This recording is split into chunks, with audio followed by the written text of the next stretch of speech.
berdoa. Biar roh kami yang penurut Engkau peluk ya Roh Kudus, sehingga waktu ini gak berlalu sia-sia.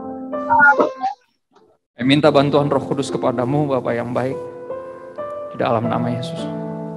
Semua yang siap mendengar firman Tuhan dan terus diubahkan untuk menjadi semakin serupa dengan Kristus, semuanya berkata amin. Amin.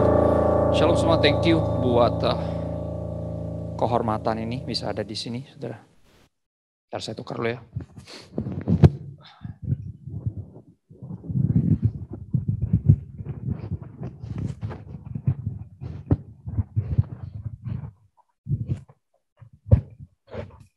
Ya, oke. Senang bisa dapat kesempatan ini. Aku akhirnya bisa melayani lagi bareng, saya sebut dia jenius ya. Because he is jenius. Lama banget udah gak pelayan bareng Yongki dan Mike. Kenal cukup lama, CJ baru kenal kemarin. Dan banyak Anda semua baru kenal hari ini. Thank you Pak. Sebuah kehormatan. Dan lagu tadi kayaknya pengantar yang tepat ya untuk firman Tuhan hari ini. Aku ambil judul ini, Contrite Heart, hati yang hancur bahasanya. Ya kalau mungkin ada secara literal tertulis ada di Kisah Rasul 2 ayat 37-38. Barangkali yang membuka Alkitab karena ayatnya nggak ada di situ, nggak dikasih di slide sengaja biar ada interaksi. Ya handphonenya kalau nggak ada Alkitabnya bisa diinstal. Kalau nggak mau juga bisa dibuang. Jadi nggak apa-apa. Terus pokoknya apapun yang nggak ada firman Tuhannya bisa bawa kita ke neraka soalnya. Termasuk handphone kita atau hubungan asmaranya. Ya, kalau nggak ada Alkitabnya mendingan cari yang lain. Cari yang nggak bosan ngomongin Tuhan. Cari yang semangat sama Tuhan, bukan cuma nafsu sama lo. Ya, pastikan itu. Oke, Kisah Rasul 2, 37-38. Ketika mereka mendengar hal itu, hati mereka sangat terharu. Ini dia. Kata-katanya di sini. Ya, hatinya seperti tertusuk. Lalu mereka bertanya kepada Petrus dan rasul-rasul yang lain, apakah yang harus kami perbuat, saudara-saudara? Jawab Petrus kepada mereka, bertobatlah dan hendaklah kamu masing-masing memberi dirimu dibaptis dalam nama Yesus Kristus untuk pengampunan dosamu, maka kamu akan menerima karunia Roh Kudus. Ya, firman Tuhan yang benar harus membuat kita tersinggung. Saya percaya itu. Ya, tersinggung itu awal dari antara kepahitan atau bertobat. Ya, karena baik marah atau bertobat dua-duanya perlu energi yang sama. Jadi saya harap reaksi kita ketika udah tersinggung, sekali lagi, firman Tuhan yang benar harus bikin kita tersinggung karena dia rohani. Ya dulu saya agak takut karena banyak orang bilang khotbah saya terlalu ngeroh. Nah, akhirnya papa saya tegur saya, ya namanya juga khotbah yang ngeroh lah. Kalau nggak ngeroh seminar namanya, benar ya? Ya emang iya kata dia. Ya nggak ada khotbah yang terlalu rohani, ada pendengar yang terlalu duniawi, emang nggak tertarik. Ya hal-hal yang rohani buat yang kedagingan nggak menarik memang. Dan saya akhirnya menyadari iya juga. Makanya saya pikir ya udah saya harus memberitakan firman. Orang mau suka atau nggak suka, mau bertobat atau marah, bukan bagian saya. Bagian saya pemberita firman. Ini kalau saudara lihat Instagram saya ada tulisan Heaven's Mailman. Itu bukan julukan yang membanggakan, itu julukan yang mengingatkan saya. Saya pada akhirnya cuma tukang surat. Tukang surat nggak punya kuasa untuk mengubah isinya. Tugasnya cuma nganterin. Ya, Papa bilang kamu kalau one day akan jadi seperti orang yang membagikan firman, pastikan kamu bukan cuma pembicara atau pengkhotbah. Pembicara bisa bicarain apa saja, pengkhotbah bisa khotbahin apa aja. Tapi kamu harus jadi pemberita firman. Pemberita firman nggak bisa nggak beritain firman. Karena untuk itu dia ada. Ya, untuk ini saya ada, makanya hari ini akan banyak banget ayat, saudara. Karena itu yang paling penting. Apa yang Tuhan bilang itu yang paling penting. Menurut Tuhan yang paling penting dibanding menurut yang lain-lain. Benar ya? Kata-kata ini dalam terjemahannya boleh dimajuin sedikit ya. Ini di kamus. Feeling or expressing remorse or aku nggak tahu cara baca gimana tuh. Affected by guilt. Ya, hati yang hancur karena rasa bersalah. Rasa penyesalan. Ya, dan tentunya di Mazmur 51 ya. Ayatnya ada di situ, boleh next. Mazmur 51 ayat 19 dikatakan korban sembelihan kepada Allah ialah jiwa yang hancur. Nah, ini dia, hati yang patah dan remuk. Tidak akan kau pandang hina ya Allah. Mengapa saya suka lagu tadi? Karena itu nyambung. Near the heart of God. Saudara mesti ngerti. Tuhan paling dekat sama orang yang patah hati. Kenapa? Karena dia yang paling sering patah hati. Siapa yang buat? Ya kita. Dia yang paling sering dilukai hatinya. Makanya dia dekat. Dia bisa relate kalau bahasa anak sekarang tuh namanya I can relate. Gue ngerti rasanya kan gitu. Karena dia yang paling sering di sepanjang sejarah manusia, umat manusia Tuhan yang paling sering dilukai oleh kita. Maka dia dekat, dia bisa relate. Ya, Mazmur 51 ayat 19 pakai bahasa Indonesia masa kini untuk anak-anak Tuhan zaman now, world next, yang warna merah. Ya. Kurban bagi Allah adalah hati yang remuk, redam. Nah, ini istilah lainnya di sini hati yang tunduk dan bertobat. Menarik. Ya, bukan cuma sekedar nyesel-nyesel nggak jelas, tapi ada pertobatan di situ, ada penundukan di situ, ada submission. Kalau udah nyesel ya tunduk gitu loh. Ya kalau beneran nyesel ya bertobat. Ya. Nah, The Message tulis lebih bagus lagi. The Message bukan terjemahan, parafrase. Ya ditulis kayak gini, saya highlight yang bagian saya suka. Heart shattered lives ready for love. Menarik loh istilah ini. Ya terjemahan bebasnya, sebentar saya lihat dulu. Terjemahan bebasnya gini, hidup yang hancur hati, siap untuk cinta. Jadi nampaknya orang yang hatinya belum tadi mengalami tusukan firman Tuhan, belum siap untuk cinta. Kita cenderung take it for granted karena we don't know what love is. Ya, makanya ada lagu lama walaupun bukan lagu rohani. I wanna know what love is. Salah satu lagu favorit saya. I want you to show me. It is. Karena Tuhan kasih tahu apa itu cinta. Ketika kita belum tahu apa itu cinta, dia udah mengasihi kita. Ketika kita belum tahu buat siapa kita hidup, buat apa kita hidup, dia udah mati buat kita. Tuhan kita. Nyata hati yang tertusuk dengan firman lah yang siap untuk cinta, yang benar-benar bisa appreciate, bisa cherish love, bukan menyia-nyiakannya, abuse, bukan. Ya. Ada dua jenis duka, saudara, di Alkitab. Ya, dalam hidup ini dua jenis duka. Ini duka cita, sekali lagi hati yang hancur tadi, hati yang berduka sebenarnya. Ada dua jenis duka dalam kekristenan. Saya akan habisin waktu kita di sini banyak di 2 Korintus 7 ayat 9 sampai 11, tapi pakai terjemahan sederhana Indonesia. Ya, Anda pasti bingung nih, orang ganti-ganti terjemahan terus. Terjemahan mana yang paling bagus kan gitu. Jawaban saya adalah terjemahan yang paling sering kamu baca. Itu yang paling bagus. Artinya yang paling kita bisa ngerti. Ya, pakai terjemahan apa aja, oke. Ya, terjemahan sederhana Indonesia ini juga masih terus menerjemahkan seluruh Alkitab karena untuk cetaknya nggak pakai doa ya, pakai duit. Jadi memang mereka sampai bikin sistem saling kayak apa ya? Ada sistemnya tuh, saya lucu banget. Jadi dia support nanti saling mendanai. Unik. Albata namanya, Alkitab bahasa kita, itu nama yayasannya. Salah satu yayasan yang unik menurut saya. 2 Korintus 7 ayat 9 sampai 11 terjemahan sederhana Indonesia tulis gini. Sekarang saya bersuka cita, bukan karena sudah membuat kalian bersedih. Lihat, artinya khotbahnya yang benar pasti akan menyinggung. Pasti akan bikin kita ngerasa, aduh, kok gitu amat ya, gue yang salah ya. Gue yang bunuh Yesus. Ya iya, siapa lagi? Dosa-dosa kita yang bunuh Yesus. Anda dan saya yang bunuh Yesus. Kita harus terima kenyataan itu. Ya, saya yang salah, bukan Tuhan. Nggak mungkin Tuhan salah. Nah, pasti ada rasa duka. Ini khotbah yang benar pasti ada unsur itu. Kita akan ngerasa, aduh. Rasul Paulus bilang apa? Sekarang saya bersuka cita bukan karena sudah membuat kalian bersedih. Tapi saya bersuka cita karena apa? Kesedihanmu itu membuat kalian bertobat. Ngerti ya? Harusnya ke sana arahnya. Kalau tersinggung, tertampar, apalagi istilahnya. Ya, benar ya. Harusnya diikuti dengan pertobatan. Kesedihan itu harus membawa pertobatan sebenarnya.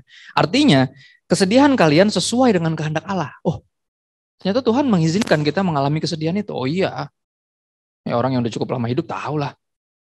Ya kan? Hidup kan ngeri-ngeri sedap ya. Banyakan ngerinya dari sedapnya, benar? Ya kan? Lebih sering kita ngerasain itu justru. Kesedihan. Artinya kesedihan kalian sesuai dengan kehendak Allah. Ya, dan hal itu tidak membuat kalian putus asa, tapi semakin kuat. Nah, menarik nih, berarti ada kesedihan yang bikin kita putus asa. Ada. Ya, tapi ada yang bikin kesedihan yang membuat kita malah semakin kuat, dan ini akan kita bahas. Sebab, ya, boleh di next. Sebab kesedihan yang dikehendaki Allah, nah ini dia yang disebut godly grief, ya, duka cita yang ilahi, yang dikehendaki oleh Tuhan, membuat kita apa? Bertobat. Dan memimpin kita kepada keselamatan. Kesedihan itu tidak perlu disesali, justru disyukuri. Karena apa? Mendekatkan kita kepada Tuhan. Interesting. Ya, makanya saya penentang dari khotbah-khotbah yang enak-enak di kuping. Ya karena buat saya itu yang bikin orang terlena dan jauh dari Tuhan. Ya kan? Khotbah-khotbah yang benar nggak enak, nyelekit. Tapi itu yang bikin kita dekat sama Tuhan. Buat kita menyadari gue mesti kemana lagi nih kalau kayak gitu. Ya udah pasti ke dia lah, mau kemana lagi. Ingat pas khotbah Yesus keras banget. Di Yohanes 6 ayat 66 ada ayat yang serem ya, 666 soalnya. Soalnya ingat gak ayat itu? Boleh dibuka deh coba. Saya minta tolong CJ mungkin bacain. Suaranya keras kayaknya dia. Hambanya. Yohanes 6 ayat 6 ayat 66. 666. Serem bukan hanya karena 666-nya, tapi karena isinya. Boleh CJ. Ya. Kenapa? Perkataan ini keras. Siapa yang sanggup mendengarnya? Khotbahnya terlalu keras. Pada mundur. Murid-murid mundur. Serem ya? Serem lah. Nggak ada yang lebih menyedihkan lagi selain daripada ada orang yang tinggalin Yesus. Buat saya, berita tersedih adalah bukan ketika ada yang meninggal, tapi ketika ada orang yang ninggalin Yesus. Itu yang paling sedih. Ya. Karena khotbah terlalu keras. Habis dari 120 orang muridnya. Sempat rame. Dari 12 jadi 10 kalinya. 120, mundur, 75, mundur, tinggal 12. Diomelin pula sama Tuhan Yesus. Terus lu pada ngapain masih di sini? Kata Yesus. Gitu. Simon jawabnya apa? Perkataanmu adalah hidup. Kami mau kemana lagi? Bener? Firman Tuhan yang benar harus membawa kita pada kesimpulan itu. Kita mesti kemana? Kita mesti ngapain? Bener gak? Hati mereka tertusuk ketika dengar Petrus berkhotbah dan mereka bertanya, terus kita mesti ngapain dong? Ya, terimalah Yesus sebagai Tuhan dan Juru Selamat. Kau akan menerima pengampunan dosa. Dan jaminan keselamatan, benar? Harus sampai kepada pertanyaan itu. Khotbah yang benar harus gitu. Harus bikin orang bertanya, terus gue mesti gimana? Exactly. Ya kalau habis tadi tahu mesti gimana, habis dengar khotbah masih tahu harus gimana, nggak akan nyari Tuhan. Biasanya orang nyari Tuhan kan kalau udah nggak tahu mau kemana, bener gak? Ya kan? Makanya pandemi diizinin.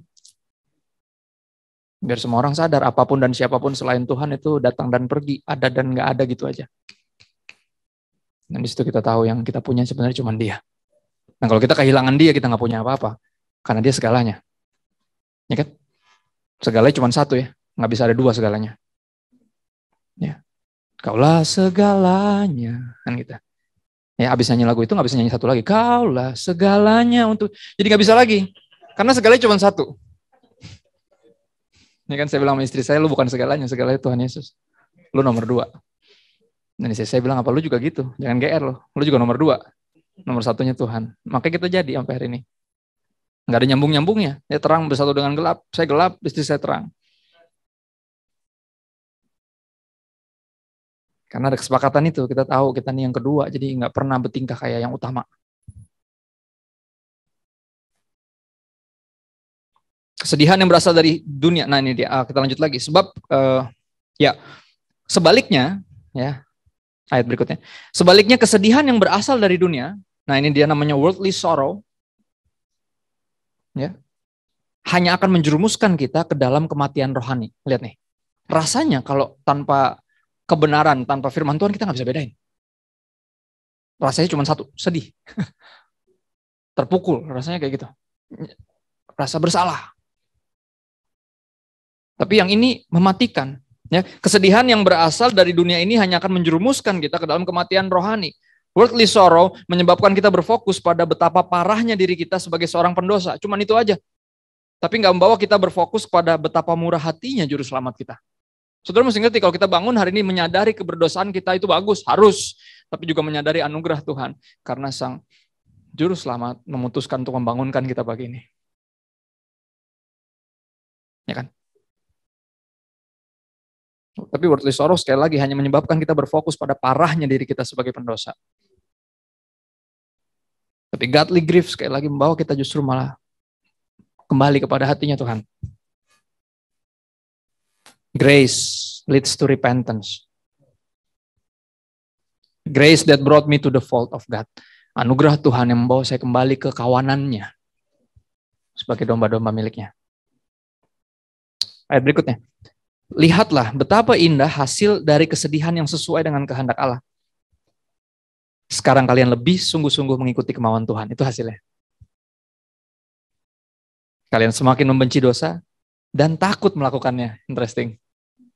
Bukan takut ketahuan, ya, bukan takut kena azab, bukan takut nggak diberkati, bukan takut masuk neraka. Tapi karena nggak mau lagi melukai hati Tuhan.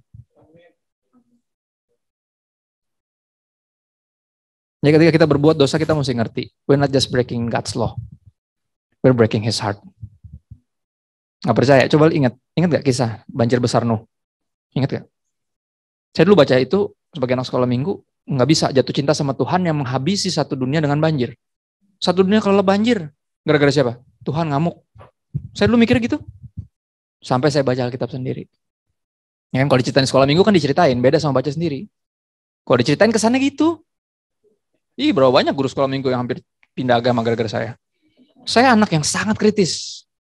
Sangat kritis. Padahal bapaknya gembalanya. Padahal papa saya gembala gereja itu. Guru-guru sekolah minggunya udah goyah semua imannya gara-gara saya. Semuanya udah nangis, ya kan, terima Tuhan Yesus, saya malah kayak, kok gitu sih Tuhan? Gitu. Wah, gimana nih kok anak gembalanya malah gini nih, kok nyolot ya? Gitu. Oke, sebelum akun satir ngetren, saya duluan yang satir. Saya yang bikin itu trennya muncul. Akhirnya makan saya sendiri. Ya kan? Saudara pernah baca nggak ayat-ayat itu dibilang kayak gini? Maka Tuhan menyesal menciptakan manusia. Maka marahlah Tuhan. Ingat ayatnya bilang gitu? Enggak. And it break his heart. Ayatnya bilang gitu. Pas saya baca sendiri, kok yang ini nggak pernah dibacain di sekolah minggu? It breaks his heart. Jadi hujan 40 hari itu lebih mirip tangisannya dibanding amarahnya. Pas saya baca sendiri, saya langsung kayak, wow, this is new. This is new. Berarti dia beneran papa yang kalau ngeliat anaknya begajulan bukan malu, tapi sedih. Kenapa? Gue ciptain semuanya baik, bahkan sangat baik, tapi kenapa? Kenapa lu pilih untuk melawan gue? Kenapa? Ya kan? Sebagai orang tua kita bisa marah dan malu atau marahnya lebih ke sedih. Ketika anak kita berbuat dosa. Sorry, mayoritas kita malu. Bukan sedih. Makanya anak kita nggak pernah bertobat. Karena dia taunya papa malu punya anak kayak dia.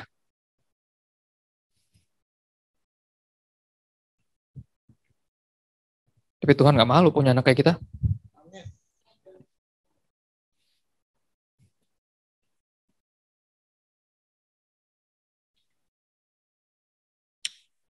Kalian lebih giat melakukan yang baik dan adil. What is true and right. What is true and just. Kita jadi lebih suka taat bahasanya.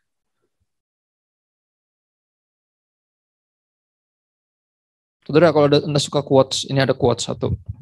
Saya terkenal suka bikin quotes, katanya. Pertobatan adalah penyesalan yang dibuktikan. Saya selalu bilang gitu, kalau lu nyesel, tobat dong. Kalau nggak tobat berarti nggak nyesel. Cuman di mulut aja. Ya kan? Kalau sayang, setia dong. Kan gitu ya. If you say you love me, be faithful. Ya dong, orang nggak bisa ngaku sayang tapi terus selingkuh, bener nggak? Nggak masuk akal. Kalau beneran sayang, setia dong. Sama. Kalau beneran nyesel, tobat dong. Saya bagikan sedikit saudara tentang dua jenis pertobatan. Ada pertobatan palsu dan pertobatan yang sejati. Pertobatan palsu ada 5 cirinya. Pasti kita bisa relate nih, karena berapa kita pernah hidup dalam itu. Pertobatan yang palsu. Yang pertama, pertobatan palsu atau yang childish saya sebutnya. Pertobatan yang kekanak-kanakan, yang nggak sungguh. Yang pertama, menyesal karena ketahuan dan nggak suka sama konsekuensinya. Bukan menyesali dosanya, tapi lebih ke efek samping dari dosanya yang dia nggak suka. Kalau bisa bikin dosa dan nggak ada efek sampingnya, dia mau. Lebih ke konsekuensinya yang nggak disukai. Ya, ingat gak ketika saudara-saudara Yusuf, Kejadian 45 ayat 5, saudara-saudaranya akhirnya datang terus minta tolong bantuan pangan, ternyata adiknya sendiri yang dibuang. Ya kan? Dia suruh semua keluar, terus dia, sebenarnya aku adalah, kan gitu. Langsung semuanya kayak, wah tuh kan tau gitu dibunuh. Pakai dijual segala lagi, duitnya gak seberapa. Mati nih kita nih kayak gini, bener gak? Mereka lebih menyesali efeknya. Bukan nyesel karena, duh sorry cup, kita goblok banget dulu. Mesti kan gitu ya. Enggak, salah-salahan, gak peduli. Yusuf ada di situ. Kenapa gak bilang sorry? Kenapa nggak langsung nyembah di kakinya? Kenapa mesti lihat itu kita? Malah salah-salahan lebih parah lagi. Manusia pertama coba contoh. Ya kan? Kok lu bisa tahu lu telanjang? Lu makan tuh buah ya? Bukannya bilang, iya Tuhan gue makan. Kan kelar ya? Minta maaf kayak enggak. Tuh perempuan. Perempuan yang lu kasih. Coba lu kasih yang lain gak kayak gini. Lihat tuh. Kurang nyalain Tuhan. Gila gak? Nyalain Tuhan. Adam tuh nyalain Tuhan. Gila bener. Ya. Adam nyalain perempuan. Nyalain Tuhan. Perempuan sebelum ada aliran karismatik udah karismatik. Nyalainnya setan. Yang gitu. Selalu gitu. Wah suami saya kayak kena pelet. Enggak emang suami lu gatel. Bukan kena pelet dia. Jangan nyalain setan lah. Maksud lo. Kan kayak gitu kan. Pak Pendeta kayak saya mesti bawa suami saya mesti didoain. Emang dia mau saya bilang. Bener. Minta didoain katanya. Ada ini dia selingkuh terus Pak. Saya mesti didoain deh Pak. Gimana caranya Bu? Di kerangkeng. Dia mana mau saya doain. Terus saya suruh apa? Usir setan gitu. Keluar kan gitu. Nggak bisa. Setannya dia soalnya. Apanya yang mau keluar? Dianya yang mesti tobat, ngerti nggak maksudnya? Saya nggak bisa doain dia, nggak bisa gitu, bukan gitu caranya. Bukan gitu caranya. Dia mesti dengar kebenaran, karena cuma kebenaran yang bisa memerdekakan dia. Nggak ada lagi yang bisa. Dan jangan Anda berpikir saya sakti. Enggak. Kamu akan menerima kuasa jika Roh Kudus turun ke atas kamu. Dan kamu akan menjadi saksi, bukan sakti, bener gak? Ayolah, jangan gitulah. Ya. Jangan paksa saya jadi belaga sakti gitu loh. Ya kan? Enggak, saya nggak bisa apa-apa. Nah, kalau ada pendeta yang nyembuhin orang sakit, bukan dia yang nyembuhin, Tuhan yang nyembuhin. Ya kan Yusuf bisa ngertiin mimpi, pas Firaun nanya, gue denger lu bisa ngertiin mimpi. Kata Yusuf apa? Bukan saya, dia yang ngasih tahu.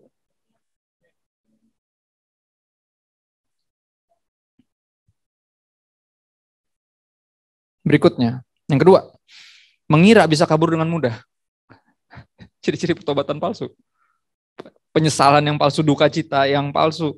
Ya, pertobatan palsu mengira bisa kabur dengan mudah. Ingat Kejadian 4 ayat 9. Tuhan nanya sama Kain, di mana Habel adikmu itu? Jawabannya apa? Emang gue penjaga adik gue. Pengen kabur aja gitu dari konsekuensinya dah, sembarangan. Apakah aku penjaga adikku, kata dia. Waduh. Jawaban apa itu? Di mana sih ini, kok udah lama gak datang deh? Emang urusan gue? Enggak gitu jawabnya. Cari tahu urusan lu lah. Kalau enggak Tuhan ngapain nanya sama lu? Kalau enggak gembala ngapain nanya sama kita? Kan kita yang kenal, kan kita yang bawa kemarin ke gereja.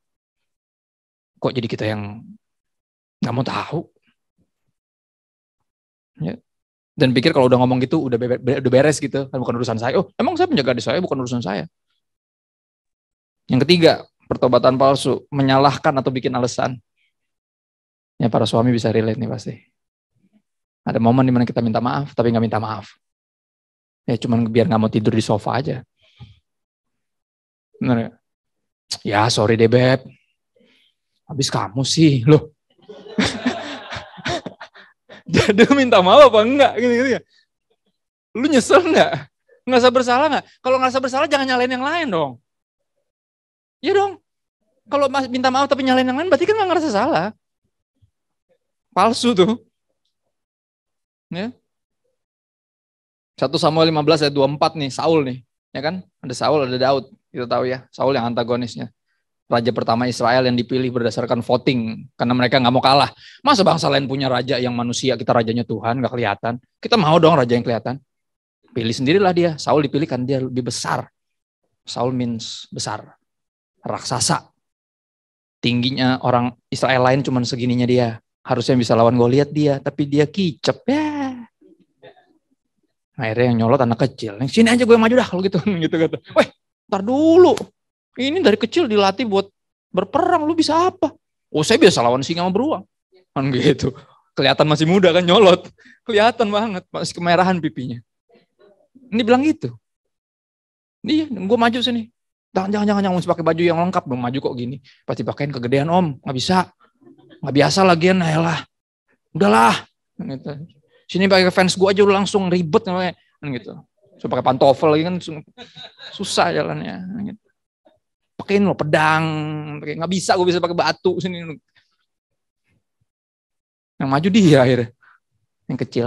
Lihat dia ngomong apa Saul di 1 Samuel 15 ayat 24. Berkatalah Saul kepada Samuel, aku telah berdosa. Sebab telah Kulangkahi titah Tuhan dan perkataanmu. Tapi aku takut kepada rakyat. Karena itu aku mengabulkan permintaan mereka. Lihat, minta maaf apa kagak nih, gak jelas. Sorry deh, gue salah. Habis mereka sih dorong-dorong gue. Lah, mirip siapa? Harun. Sama aja bocah tuh. Harun juga gitu kan. Musa ngamuk, gimana sih lo? Gue tinggalin bentar pada nyembah berhala. Ini siapa lagi yang ngajarin bikin patung gini? Ahli banget, lulusan desain produk mana dia? Gitu. Kreatif gila. Ini kan, terus dia bilang apa? Enggak, nih kita ngumpulin katanya. Semuanya ngumpulin tuh patungan, ngumpulin semua perhiasan dikumpulin, masukin ke tungku, tiba-tiba jadi patung. Kata Musa, emang gue bego? Kalau enggak kayak gitu bahasanya. Kalau saya yang baca kayak gitu. Terus dia bilang apa? Harun bilang apa? Habis mereka yang minta. Lihat gak? Minta maaf tapi nggak minta maaf. Nyalahin. Ya, atau meminimalkan dosa. Kejadian 4 ayat 13 lagi balik ke Kain. Kain Tuhan ngomong sama Tuhan. Tuhan, hukumanku itu lebih besar daripada yang dapat kutanggung. Lah, ya siapa suruh lu geblek kan gitu. Ya ini konsekuensinya. Jangan protes lah. Wah terlalu berat nih konsekuensinya. Nih pikir dulu makanya. Ini kan kita kan suka aneh ya. Gian tobat, hitung-hitungan. Gue dapat apa kalau gue tobat? Lah, kalau gue pelayanan gue dapat apa? Lah, gian bikin dosa gak pernah hitung-hitungan. Hajar bleh. Lah, kebalik. Dosa justru dihitung. Ini efek sampingnya apa nih? Ruginya apa nih? Lah, gian dosa langsung bikin pas taat hitung-hitungan banget. Ini kan, misalnya perpuluhan ada contoh. Ini kan ribet. 10 aja males apalagi semuanya.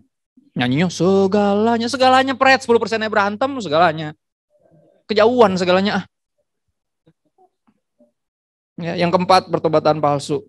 Menuntut pengampunan dan perlakuan istimewa untuk lari dari tanggung jawab. Saudara mesti ngerti, kalau kita bersalah, kita nggak layak diampuni. Itu harus pertama dicamkan. Sehingga ketika pengampunan diberikan, we cherish it.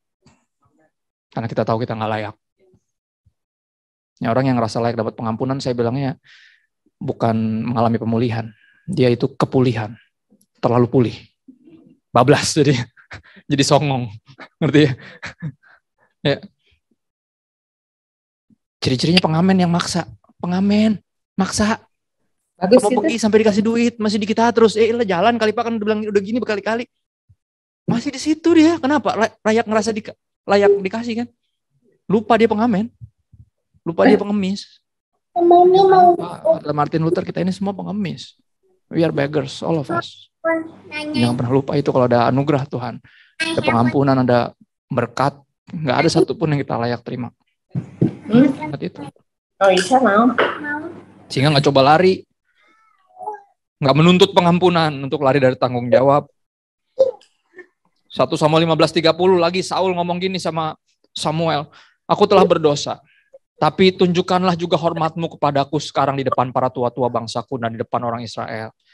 Kembalilah bersama-sama dengan saya, maka aku akan sujud menyembah kepada Tuhan Allahmu. Lihat kan? Gue minta maaf biar Samuel ikut sama dia. Kenapa? Kalau Samuel nggak ikut sama dia, semua tua-tua Israel akan bilang, nabinya mana? Ngambek ya? Lu ngaco ya pasti lo. Nggak ada yang mau denger, makanya dia bilang, udah ya gue salah ya, tapi ayo dong tolong dong. Lihat. Palsu tuh pertobatan gitu. Yang terakhir. Ini yang paling gampang nih. Marah jika orang menegur atau menasihati mereka.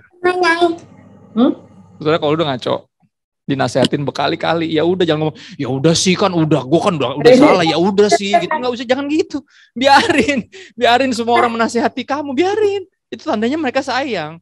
Jangan ngerasa kayak, ya udah dong, gue salah ya udah dong, nggak gitu, biarin. Nanti. Saya selalu gitu kalau saya lagi habis bikin marah istri saya biarin dia terus ngingetin terus, biarin aja, karena saya salah kok nyolot. Salah mah diem aja, bener nggak? Ini kan berharap buruan turun nih tensinya kan gitu. Yang beliin es krim kayak, pijetin kayak, ya kan? Ada paket datang kayak gitu loh, ngerti nggak? Ya, gimana sih? Jangan nuntut, jangan gitu terus dong. Gue udah salah, ya gue tahu, tapi jangan apa? Saudara, jika orang menegur dan menasehati kita mesti ngerti karena itu perintah Tuhan Yesus. Matius 18 ayat 15 sampai 17. Tuhan Yesus yang perintahin untuk saling menegur. Jika kau melihat saudaramu berbuat dosa, tegurlah dia. Saudara, kita mesti memandangnya dengan tepat. Teguran itu bukan harus sesuatu yang gak enak. Karena itu hak kita untuk ditegur. Hak kita untuk ditegur. Sehingga adalah sebuah kewajiban bagi saudara-saudari kita untuk menegur kita. Tuhan Yesus yang suruh. Itu sebuah perintah untuk mengasihi sebenarnya. Ya lu gue tegur, gue nasihatin karena gue sayang sama lo. Yesus yang suruh. Walaupun habis itu biasanya kalau nasihatnya gak diterima jadi canggung ya. Udahlah ribet. Udahlah biarin aja, bener ya. Apa yang membuat Hawa makan tuh buah, Adam diam aja. Males drama doi. Ya udah biarin aja lah. Gitu. Diajakin ngobrol sama ular bukan dibelain, bener gak? Didiemin aja. Saya dulu pikir Adam tuh sibuk gitu kerja ya. Kayak umumnya laki-laki kan. Gak di rumah. Enggak, Adam di situ. Pas saya baca Alkitab, bocahnya di situ. Adam ada di situ ngeliatin istrinya gangguin sama ular. Ngeliatin istrinya mulai teologinya ambruk di depan hidungnya. Ya dia bilang, buah ini mah gak boleh dimakan. Dipegang aja gak boleh lah. Kapan Tuhan ngomong gitu? Lihat udah mulai ngaco. Udah biarin aja. Drama kalau gue tegur dia. Ya jangan sampai di sini ada yang terlalu feminis sampai nggak ada yang berani negur ya. Bahkan suaminya sendiri. Malas drama. Ya jangan, kita mesti menempuh resiko drama itu for the sake of love. For the sake of love. Nah, yang berikut itu untuk pertobatan sejati, cuma 2, nggak sampai 5, tenang aja. Yang ntar lagi saya selesai nih. Pertobatan sejati adalah pertobatan yang mature, lawannya pertobatan yang childish kayak tadi. Pertobatan yang dewasa. Ciri-ciri pertama adalah dimulai dengan menyadari betapa berdosanya diri kita dan betapa bermasalahnya hati kita. Yesaya 6, hati ini lebih licik dari segala sesuatu. Ya, so don't trust your heart. Nggak ada ayat firman Tuhan yang suruh kita percaya hati kita. Trust your God. Bahaya hati ini. Apalagi kalau nggak ada firman Tuhan ya. Ya. Dimulai dari situ. Menyadari betapa berdosanya kita dan betapa rusaknya bermasalahnya hati kita. Tapi nggak sampai di sana doang. Kita harus maju kemudian memohonkan hati yang baru dari Tuhan. Yeskiel 36, 26, 27. Ubah hatiku seputih salju. Change my heart, oh God, may I be like you. Engkau penjunanku tanah liat. Bentuk jadi. Ini ku pinta. Right? Menyadari kesadaran, ya, menyadari it's okay to not be okay, but it's not okay to stay there. Ya di gereja kami, gereja kecil itu kami berupaya bangun nilai itu. It's okay to not be okay. Tapi nggak benar kalau lu terus kayak gitu. Ya kan Tuhan aja terima gue apa adanya, bro. Lah enggak.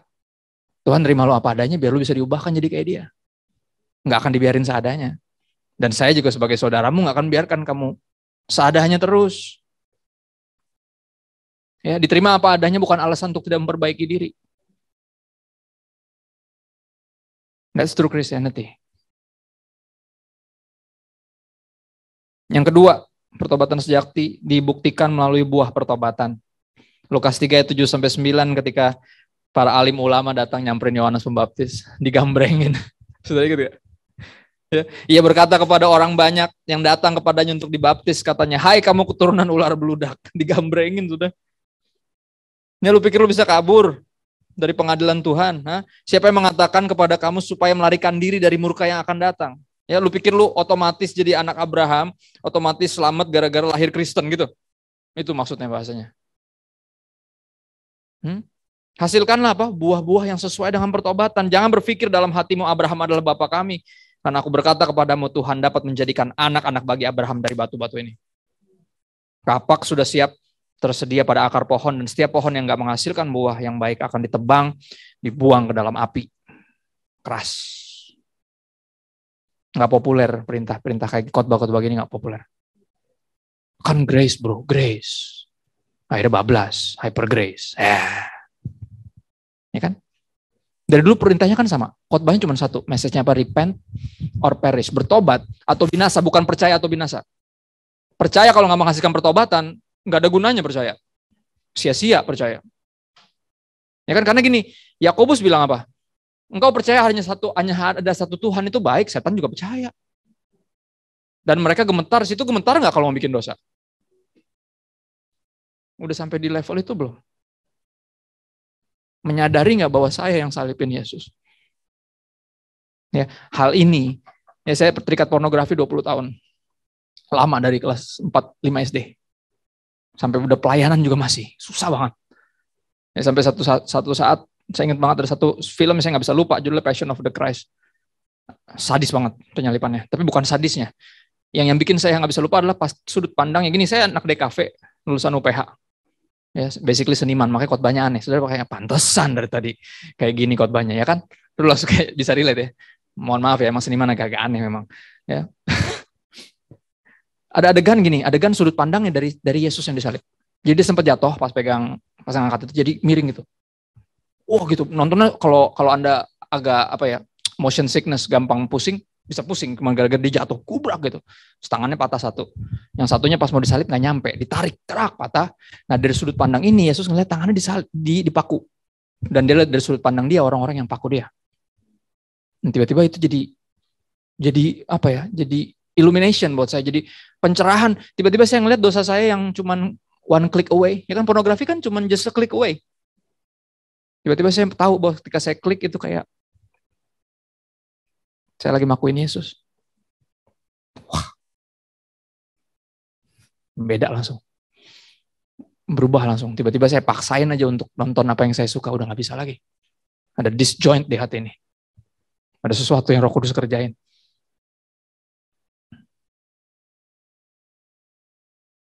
Dan saya berdoa itu yang terjadi, saudara, sepanjang kita dengerin firman Tuhan ini. Hasilkanlah buah-buah yang sesuai dengan pertobatan. Ya, itu pertobatan sejati. Sadar dari berdosanya kita, hancurnya hati ini, ngaconya hati ini, dan minta hati yang baru. Dan kemudian buktikan melalui buah pertobatan. Itulah pertobatan yang sejati. Ada berapa quotes untuk menutup? Yang pertama, tanpa progres, proses hanyalah sebuah wacana. Berapa orang atas nama proses berlambat-lambat untuk bertobat? Ketika ditegur, kok lama banget? Kan proses, bro. Dulu dosa sprint kayaknya kan nerakanya. Bener gak? Pas ngaco nafsu banget, pas bertobat kenapa pelan-pelan? Nggak yakin ya? Bener gak? Ya kan? Ada yang udah berhasil move on di sini? Bener ya? Itu yang terjadi kan? Muter, lupain yang di belakang. Orang kalau udah berhasil move on, majunya tuh cepat. Nggak pelan-pelan. Pelan-pelan menandakan dia ragu. Apakah yang di depan lebih baik dari yang kemarin? Lihat gak? Dan siapapun yang berlambat-lambat atas nama proses. Ini teguran keras memang, I know. Tapi ini teguran pertama buat saya. Tanpa proses, progres itu cuma tanpa progres, proses itu cuma wacana, cuma alasan doang. Almarhum Radit pernah ngingetin saya satu bagian menarik dari perenungan seorang theologians. Dia bilang, kalau Anda sadar bahwa kehidupan dalam dosa itu seperti rumah yang terbakar, Anda nggak akan keluar dari rumah kebakaran itu pelan-pelan. Pasti lari. Nggak ada atas nama proses pelan-pelan, bro, kebakaran. Udah mau ambruk rumahnya, pasti lari. Cuma berapa dari kita nggak menyadari itu. That's the state of being in sin. Itu yang terjadi ketika kita hidup dalam dosa, kayak di rumah kebakaran yang bisa ambruk kapan aja, lu bisa mati kapan aja tanpa sempat bertobat. Run. Satu quotes bagus dari seorang Puritan namanya Thomas Watson. Dia bilang gini, until sin be bitter, Christ will not be sweet. Sampai dosa itu pahit, Yesus nggak akan pernah manis. Ngerti ya? Dan mayoritas kita kehilangan rasa. Kenapa? Sorry, mungkin bukan dosa, tapi hati kita dipenuhi kepahitan. Hati yang pahit, nerima apapun yang manis dari Tuhan, rasanya pahit. Kayak orang sakit. Ya makan apa aja nggak ada rasanya. Dan saya nggak tahu apa yang bikin hati kita pahit. Bisa jadi mungkin dosa yang orang lain lakukan terhadap kita. Atau penyesalan kita. Kan dulu kita udah kayak gini dan wah gue udah ngaco banget nih. Sehingga Tuhan mau kasih apapun yang manis jadi hambar, rasa jadi pahit. Karena tadi ada yang pahit. Tapi aku berdoa sekali lagi. Biar firman Tuhan jadi manis. Ini orang Yahudi zaman dulu, anak-anak kecilnya kalau lagi ngafalin hukum Taurat atau kitab Taurat sambil jilat madu di kertas. Kalau zaman dulu yang sekolah minggu zaman dulu tahu ya, kita dapat lidi, ujung-ujungnya ada permen. Sugus biasanya, taruh-taruh di ujungnya. Sambil ngapalin ayat hafalan. Kalau berhasil dapat permen. Biar apa? Biar kita bertumbuh besar tahu nggak ada yang lebih manis dari firman Tuhan. Madu aja kalah manis. Karena itu yang bisa membuat hati ini pulih lagi. Sehingga semua yang manis dari Tuhan bisa kita syukuri, bukan kita take it for granted. Bukan. Sekali lagi, pertobatan adalah penyesalan yang dibuktikan, dan aku berdoa ini sederhana dan kepake. I hope semua kita hidup dalam pertobatan yang sejati. Boleh musisi mainkan lagu sedih supaya saya terdengar lebih rohani? It's a very charismatic thingy. Sreng. Nah, kita tunggu biar saya kelihatan lebih sakti. Mainkan lagu sedih. Thank you ya sekali lagi buat waktunya, dan mudah-mudahan perenungan hatiku nyampe. Papa selalu bilang, almarhum selalu bilang, kamu selalu berdoa ketika kamu siapin firman. Let the meditation of my heart. Biar perenungan hati saya berkenan di hatimu Tuhan. Karena yang dari hati pasti nyampe ke hati, kata Papa. Ketika Anda dengar ini banyak, mungkin Anda pikir saya seorang observer yang baik. Bukan. I was once lost. But now I'm found. I was blind, but now I see. Tadi Yongki nanya, lu sempet sekolah Alkitab di mana? Nggak sempet. Kalau bisa dalam gitu, nggak tahu. Gue cuma baca Alkitab doang kok. Dan berusaha menghidupinya. Kenapa? Karena itu arti kedalaman. Ingat Yesus bilang gini, buat apa lu manggil gue Tuhan kalau apa yang gue suruh lu nggak bikin?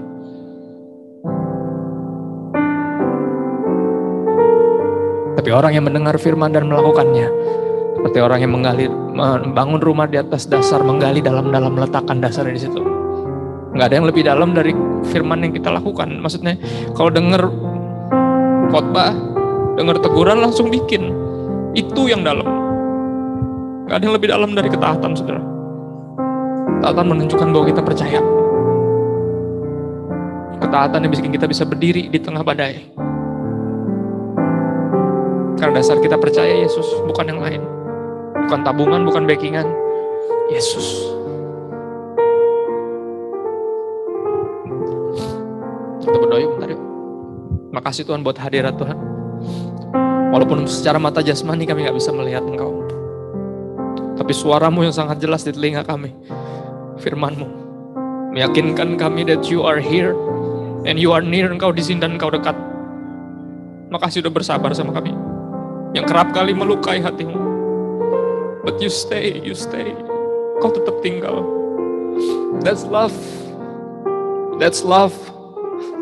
Love, knowing and seeing the worst and say, I'm staying, saya gak akan tinggalin kau. Bersyukur Tuhan buat kesetiaan-Mu. Kau tetap setia bahkan ketika kami gagal setia. Dan hal ini yang membuat kami mau belajar setia. Roh Kudus bantu kami jadi pelaku firman, bukan hanya pendengar saja. Bukan kami hidup dalam pertobatan yang sejati. Menghabiskan sisa waktu kami, hidup kami hanya untuk Tuhan. Saya minta bantuan Roh Kudus kepadamu Bapa yang baik, di dalam nama Yesus. Amin. Kita bless, thank you.